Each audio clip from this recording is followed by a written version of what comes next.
सुनिए, फिर मेरी बात सुनिए, फिर मेरी बात सुनिए, खत्म कर दो, मेरी बात सुनिए। अगर बहुमत का मतलब तानाशाही नहीं होता तो दिल्ली विधानसभा में भी ये चीज लागू होती है गणेंद्र भारद्वाज, होती है कि नहीं होती है? मैं कह रहा हूं गौरव, फिर मैं कह रहा हूं नरेंद्र मोदी का अहंकार, नरेंद्र मोदी की डिक्टेटरशिप ये देश देख रहा है। कौन सी डिक्टेटरशिप को इसका कौन सा ऐसा काम किया है जो, कौन सा ऐसा काम किया है जो बिना कानून के किया है? कोई भी काम बताइए जो बिना कानून के किया, बताइए, आपके पास मौका है, आज देश जान रहा है, बताइए। अरे सरकार का काम बताइएगा, पार्टी पे बाद में आएंगे, नहीं पार्टी पर बाद में आएंगे सर, पार्टी पर बाद में आएंगे। नरेंद्र मोदी की सरकार ने कौन सा ऐसा काम किया है जो कानूनन सही नहीं है? गौरव, झूठे बयानों के आधार पे आपने दिल्ली के चुने मुख्यमंत्री को जेल भेज दिया, उन झूठे गवाहों के आधार पे जो बीजेपी को कहां साबित हुआ? किस कोर्ट ने साबित किया कि वो बयान झूठा है? अभी तक किस कोर्ट ने साबित किया कि वो बयान झूठा है? बताइए, किस कोर्ट ने साबित किया? कहां साबित हो गया? बीजेपी ने खुद मान लिया 60 करोड़ रुपए की घूस बीजेपी ने ली। उस ईडी ने कभी जाके जेपी नड्डा से पूछताछ करी कि आपने शराब घोटाले के आरोपी से 60 मैं करोड़ आपसे जो पूछ रहा हूं, आप मेरी बात समझ नहीं रहे या समझना नहीं चाह रहे। गणेंद्र भाई, आप मेरी बात समझ नहीं रहे, समझना नहीं। मैं ये पूछ रहा हूं, ठीक है, आप बीजेपी पर आरोप लगाते हैं, बीजेपी एक पार्टी है।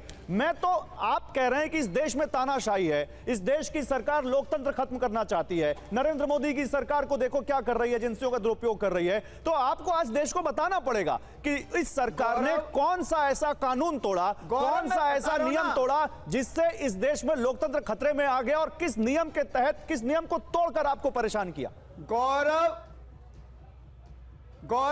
गौरव, यही तो बात हो रही है कि ये ईडी, ये सीबीआई आज नरेंद्र मोदी की सरकार के कार्यकर्ता बनके काम कर रहे हैं। 25 लोग जिन्होंने बीजेपी ज्वाइन करी, उनके केस खत्म कर दिए।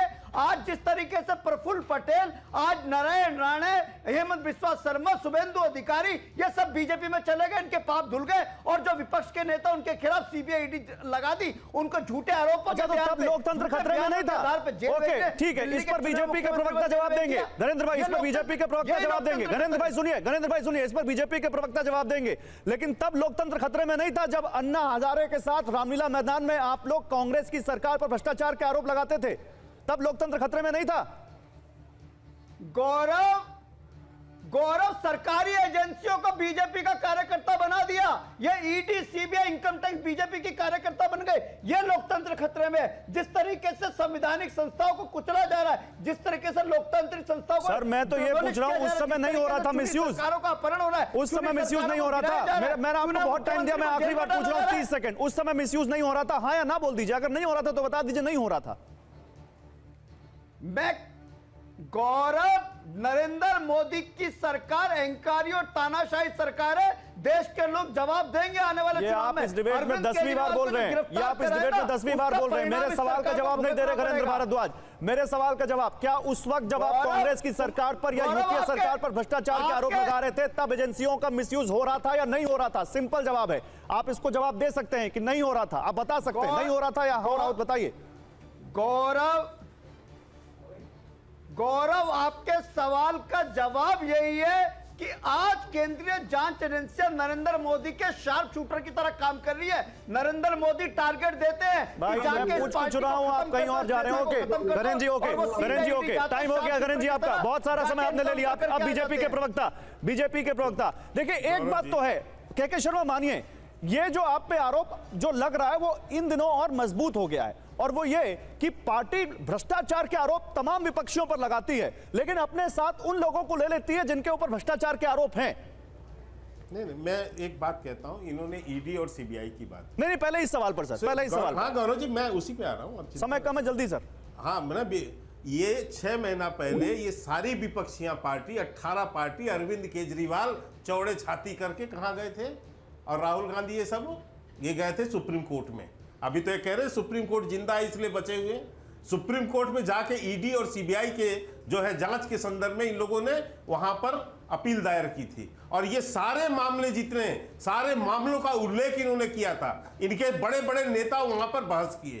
क्या दिया सुप्रीम कोर्ट ने आदेश? सुप्रीम कोर्ट ने कहा कि ईडी और सीबीआई जो कार्रवाई कर रही है वो सही है, उस पर कोई रोक नहीं लगाई जाएगी और किसी भी तरह का पक्षपातपूर्ण कार्रवाई नहीं हुआ। ये आदेश था 6 महीने पहले, इसी सुप्रीम कोर्ट ने दिया है ना। तब फिर ये किस मुंह से ईडी और सीबीआई पर आरोप लगाते हैं? और ये मित्र जो मेरे नहीं सर, कांग्रेस के बैठे आप भी तो आरोप लगाते हैं भ्रष्टाचार के। कोई के शर्मा, मेरा मूल प्रश्न क्या है, आप भी तो भ्रष्टाचार के आरोप लगाते हैं ना, सब इन पर, कांग्रेस पर, आम आदमी पार्टी पर। आप उन लोगों को क्यों ले लेते हैं साथ में जिनके ऊपर भ्रष्टाचार के आरोप लगे होते हैं? नहीं, यदि उनको क्लियरेंस पहले से इन्होंने ही तो रोका है, इन्हीं लोगों ने तो क्लियरेंस दिया है। अजीत पवार को 2020 में किसने क्लियरेंस अच्छा, तो आप उनकी क्लियरेंस पे ले लेते हैं? नहीं, क्यों नहीं? आपने कोर्ट से दिला दिया उसको, कोर्ट से आपने दिला। अब दूसरी बात, मैं जो आलोक जी अभी कह रहे थे यहां पर कि साहब अकाउंट फ्रीज कर दिया, अभी कितनी सरलता से इन्होंने कहा हमने एक विज्ञापन दिया। राहुल गांधी, सोनिया गांधी और खड़गे जी बैठ के प्रेस कर रहे थे। राहुल गांधी कह रहे थे कि हमारे अकाउंट को फ्रीज कर दिया है, रेलवे का टिकट खरीदने तक के लिए हमारे पास पैसा नहीं है। और आलोक शर्मा यहाँ पर गा रहे हैं कि हम विज्ञापन बांटने गए थे। ओके सर, समय खत्म हो चुका है, समय खत्म हो चुका है। एक मिनट, क्योंकि आपने राहुल गांधी पर सवाल उठा दिया 20 सेकंड में। एक मिनट 20 सेकंड आज भी आपके पास। ओके आलोक शर्मा 20 सेकंड, समय खत्म हो चुका है, जल्दी। देखिए मुझे लगता है पूरा देश देख रहा है कि किस तरह से जिस भी राज्य में चुनाव आता है तमाम जांच एजेंसियां एक्टिव हो जाती हैं और हमारे अकाउंट्स फ्रीज हुए, ये पूरा देश जानता है और ये पूरी तरह से इनकम टैक्स के नोटिस के बाद हुआ है, ये भी पूरा देश जानता है। तो इसमें कहीं पर कोई विरोधाभास नहीं है। मैं बार बार कह रहा हूं कि लोकतंत्र खतरे में, विज्ञापन के लिए पैसा कहां से आ रहा है? लेवल फील्ड नहीं मिल रहा है, जो रेलवे की टिकट नहीं खरीद सकते हो, समय खत्म हो चुका है। ओके ठीक है, ये बताइए ना। अरे सर, समय खत्म हो चुका है, लड़िए मत आपस में। अगर नहीं लड़ेंगे तो ये समय भी चला जाएगा। करोड़ों रुपए एडवर्टीजमेंट के हैं, हमारे पास नहीं। ओके ओके सर, बहुत शुक्रिया, बहुत शुक्रिया आप सभी लोगों का, बहुत शुक्रिया। समय खत्म हो चुका है, अड़ी में यहाँ पर रुकना एक ब्रेक के लिए, लेकिन टीवी 9 भारतवर्ष पर खबरें लगातार जारी रहेंगी। Thank you.